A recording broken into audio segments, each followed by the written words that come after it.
My parents buy me whatever I want, but I can't buy their love and attention. I won homecoming queen, but I was bullied all throughout middle school. People make fun of my clothes, but I don't want to tell anyone that my dad lost his job.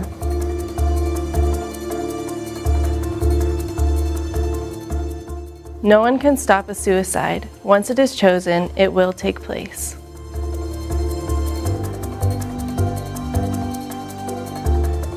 The fact is, if people in a crisis get the help they need, most will never be suicidal again.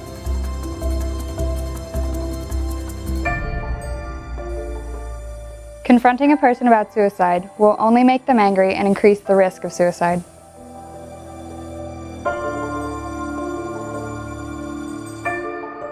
The fact is, asking someone directly about suicide lowers anxiety, opens up communication, and lowers the risk of an impulsive act. My story begins when I was in 7th grade. I had friends all through elementary school, and moving to high school, it was a huge difference. It was a new experience. Everything was going on, and it just seemed like all of my friends just disappeared. No one really talked to me. I was more alone in high school, and I used to talk to every single person in my class. And from that, I kind of felt really alone, like I said, and people started to say things about me and bully me. I wasn't friends with them anymore. None of them really cared for me, liked me anymore, and they all decided to say things and make me feel even lower than what I did. So that's when my depression, I started to be depressed, and I wouldn't do well in school. I started missing a lot of days. I didn't feel like I had anyone to talk to, and it was especially hard for me because I was trying to find myself and who I was as a person, and not having anyone there to talk to, no friends or anything, really hurt. At home, my parents were divorced, and that had a toll on me. They divorced when I was 5 years old, and I was going back and forth between houses, between my mom's and my dad's, and that didn't help me really much because I always felt stronger towards my mom, and I always wanted to be at her house. Whenever I had to go to my dad's house, it was more depression that I didn't need. And then from 7th to 9th grade, the bullying kept increasing, and I would have these thoughts of the world's against me and I don't know what to do, I don't have anywhere to go, I don't have anyone to talk to, and feeling that was the absolute worst feeling I've ever had in my life. And from that, I was done. I didn't know what to do, where to go, so I had these thoughts of suicide. I thought of it constantly. Every night before bed, I had these thoughts of what can I do, how can I make what I'm feeling go away, and that was always what I turned to. What if I just wasn't here? Then I wouldn't have these feelings, I wouldn't be hurting anyone else. So there were many times that I have thought about it and actually held a blade to my skin, or actually have gotten things ready to try and end my life. But there's always something inside of me saying, you can make it through this, and there's some reason why you are here, and you will make it through this. And for me, I just had to go out and find those people who made me feel better about myself. I wouldn't really talk to anyone outside of school. I made friends online because I couldn't make friends at my school really, and what saved me the one time was I wouldn't answer my one friend when they were texting me, and that was odd. So they knew something was up and they kept calling me, and I was at my dad's house crying, ready. I was really prepared that time to just end my life. And they kept calling nonstop, And finally, when I answered, I was just crying on the phone to them, and they talked me through everything and got me to a better place. It was just hard to, I didn't have them from like 7th to 9th grade, and I really needed them. But in my situation, I needed to go out and find those people who would help me. And my cousin really helped me a lot too with being gay and finding myself, going through everyone bullying me, being pushed around in the hallways, being talked about, being put down. I was just in a very low point of my life, probably the lowest I've ever been. And from having this situation and having to find those people who will bring me up instead of tear me down, has been one of the most rewarding things in my life. And finding who I am and not ending my life. If I would have ended my life, that would have been the cheap way out. It would have been like I was just taking the easy path and not standing up to what was happening in my life and not standing up to everyone else who was putting me down and ever doubted me. I miss school a lot, but it's because I'm home taking care of my mom, who is sick. I'm a stoner because being sober is just too much.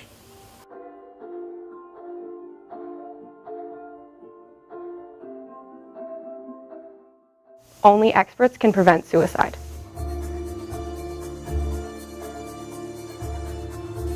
The fact is, suicide prevention is everybody's business, and anyone can help prevent the tragedy of suicide.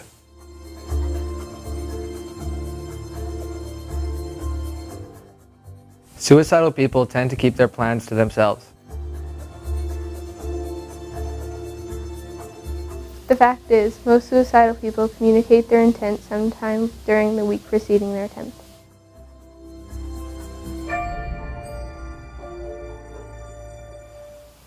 If a suicidal youth tells a friend of a plan, the friend will tell an adult.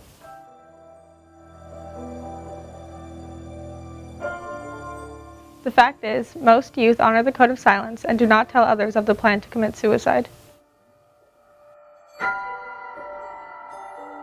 We first learned of Jason's thoughts of suicide in November. I had talked to the high school guidance counselor at the time, and he had a printed off transcript that Jason had talked to someone online with and mentioned suicide. So from there, we, as a family, went to family counseling, which seemed to help. Jason liked it, we liked it. It ended with the upcoming Christmas holidays for a little bit because of the holidays, and then Christmas was good. We had a good Christmas together. We went shopping in between Christmas and New Year's there. Everything seemed, you would have never even known there was anything wrong. Everything seemed fine. Then December 31st, my daughter and I, Lacey, had gone out to breakfast. Jason slept in, which was nothing unusual. And we came home from breakfast to a smell in the house that we just didn't recognize. And Lacey went into her room and I went into our room just looking in the house to see what this smell was. Well, the smell turned out to be what happens when a gun goes off and it meets flesh. And I found my son Jason had shot himself in the head. So from there, the real impact of this whole situation really unfolded. Jason had left a note for us, and in that note, part of the note said that soon you'll forget about this, something to that effect. And that statement there could not be more false. My wife is not here today just because she's with me in her thoughts and prayers, but the reality of this is just still too real today, even 11 years later. I had my boss call me between Christmas and New Year this year, and my wife knew by what I was saying what my boss was talking about, and she just started to cry because it's that real and that impactful in her life still today, even 11 years later. Myself as a dad, I've tried to do things like this that can maybe bring some good out of a tragedy. This is way out of the box for me to do something like this, but try and make something positive there again out of a really bad situation. My daughter Lacey just this past week was telling us a story of a class that she has in college that they had to talk about suicide. So that really impacted her.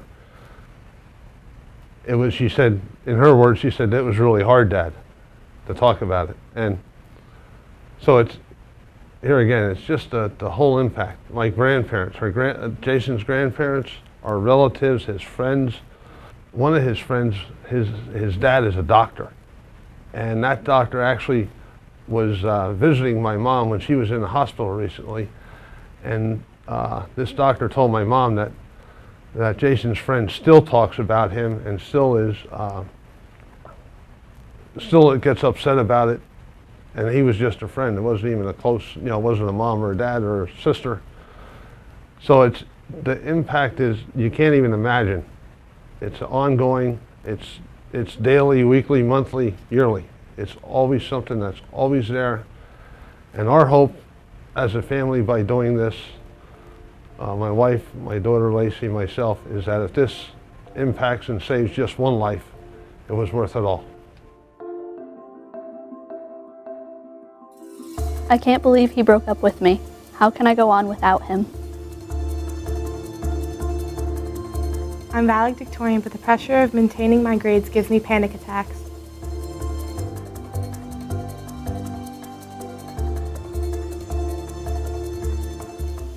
Those who talk about suicide do not do it.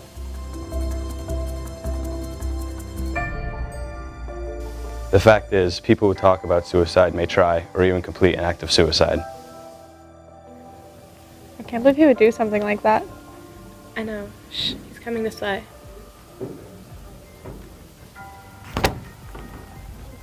Hey Ryan, I need to talk to you about something. Well, what is it? You should already know. I'll talk to you later. Listen, I want to talk to you about last night. What about last night? It was about those pictures I sent you. I want you to delete them. Why would I do that? I don't understand what the problem is.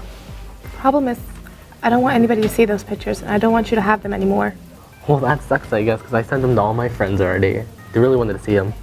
Ryan, I trusted you. My life's gonna be over.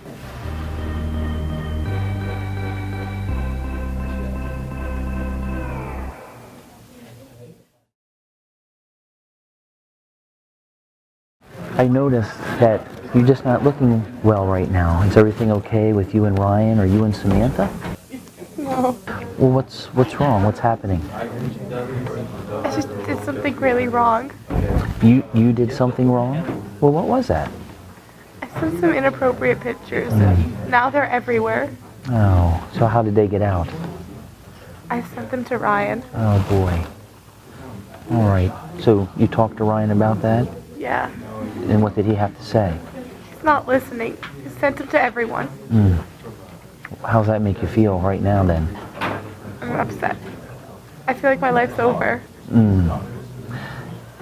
So what I'm hearing you say right now, you're feeling like you would like to take your life? Yeah. I feel like I don't deserve to live. You know what, Claire? You're awesome, and I would like to help you if you would allow me to. I have someone down the hall that I'd like you to go and talk to, and I'd be happy to go with you. Would you be willing to do that? Yeah. That's great.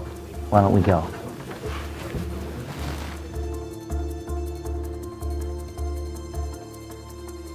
Once a person decides to commit suicide, there's nothing anyone can do to stop them.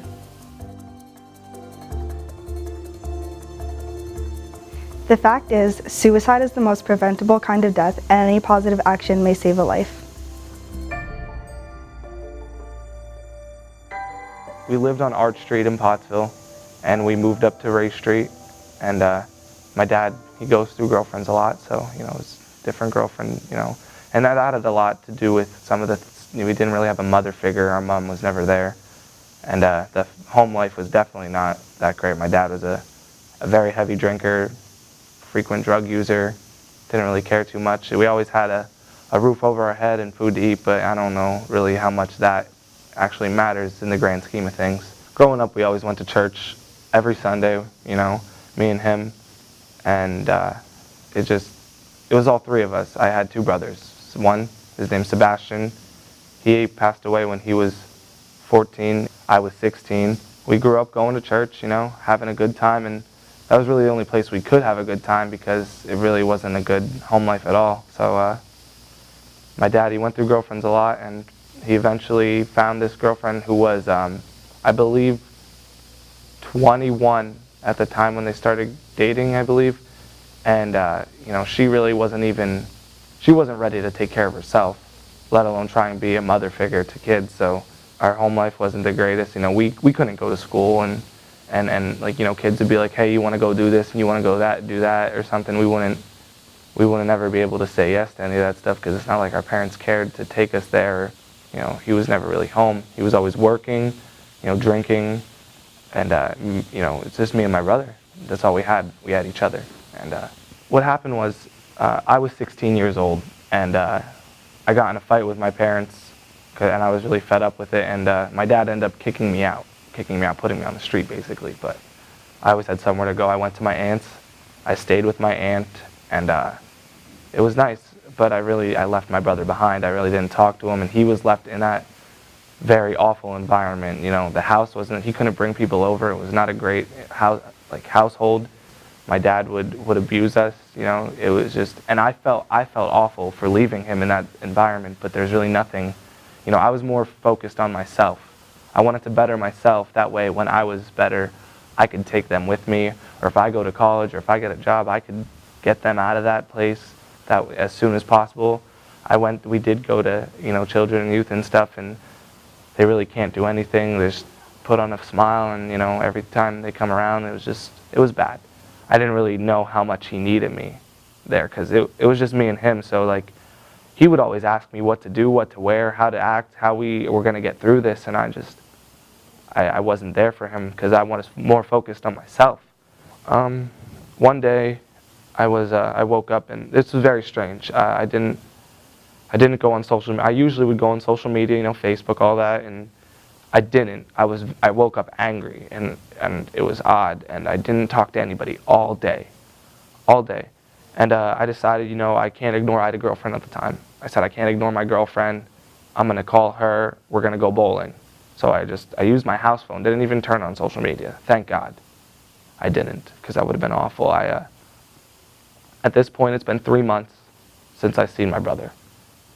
And I eventually call her, go bowling, and I'm bowling, you know, trying to have a good time, not really talking to her at all, just kind of my head down the whole time, just wondering why I'm so upset. And my aunt and my uncle come in, bawling their eyes out, and they say, you need to come with me.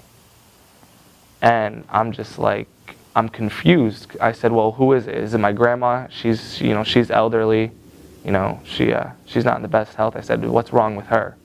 And they said, she's fine. And then I said, well, my dad, you know, he's suicidal, he's crazy. My dad was on drugs all the time. I said, well, did he do something stupid? Is my dad okay? And they said, it's not your dad. And I was like, well, my brother's all right. And then she didn't say anything. And I was like, what's wrong? He said, he's in the hospital. And I immediately, I want to go. Can we leave? I need to see him. I need to be there with him. Where is he? And he was like, well, it's not like that. And I said, what do you mean it's not like that? He said, he didn't make it. And I was so confused because I didn't know. I didn't see him for the longest time. I didn't understand. And eventually I found out that him and my stepmom got in a fight over something. I have no idea. But he ended up fighting with her, and she ended up beating him up essentially. And he got angry, went to his room, and we had a bunk bed set up. So he tied a belt to the top of the bunk, and you know, he was never really this. I really don't believe it was his intentions. He was one of those. He had very, very bad anger issues, and he would punch himself in the face rather than her punch him or something like that, or he would hold his breath. And what happened was he put it around his neck, and he held her. I could just imagine being so angry at the world. What they estimated what had happened is he was doing it, got up to get out of it, and the blood rush to his head made him pass out. And he fell back down, unconscious. And when he fell, it crushed his, I can't remember what it was called. His jugular was crushed also.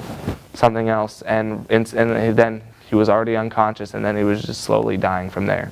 My stepmom walked in, found him, just blue, and like 15 minutes later, he was all blue. And then she ripped him down off of there. My dad said he came flying up. You know, I can imagine how terrible it was for them, but I wasn't there. I didn't find out till 10:30 at night. You know, so it just goes to show that, you know, no matter how much you know somebody or how much you think you know somebody, you know, you never really know. With my story, it shows that there's always hope. It just took me 3 years to find out who I needed to talk to, where I needed to go, who I needed to be to get through everything. So whenever you feel like there's no hope, the world's against you, there's always hope. You always have to dig deep within yourself and find it, because it won't find you. You need to go out and get it for yourself. Considering everything that happened, you have to realize that, you know, I was in that same household. I was in that same disgusting community, you know, and all you really ever need to do if you're in that position is just ask somebody, because people are good people. You could walk down the block, you can go to any church in a city, and there's someone there that'll help you. You can go knock on a neighbor's door and they will help you. You know, it may seem like the world's against you, but I did it, and unfortunately I wasn't there to save my brother, but you guys and anybody can help save lives.